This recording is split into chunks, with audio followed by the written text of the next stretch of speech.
முருகா, ஆறுமுகமும் 12 கண்களும் கொண்டு தீராத வினைகளையெல்லாம் தீர்த்து மக்களை வாழ்விக்க வந்த என் தெய்வமே கந்தா, உன் திருநாமத்தை பேசாத நாளெல்லாம் பிறவா நாள்.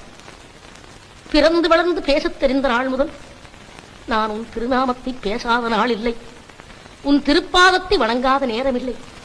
சொல்லுக்குச் சொல் முருகா முருகா என்று சுந்தரத்தமிழில் இசைகலந்து செல்லுமிடமெல்லாம் உன்னை போற்றுபவருக்கும் பாடுபவருக்கும் கருணை காட்டும் என் தெய்வமே, உன் மாபெரும் காவியத்தை படிப்பவர், கேட்பவர், சிந்திப்பவர் அனைவரும் நற்பலன் பெற்று நல்வாழ்வு வாழ்கிறார்கள்.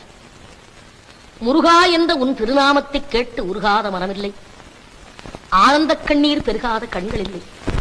உன் கருணைக்கு நான் என்ன கைமாறு செய்வேன்?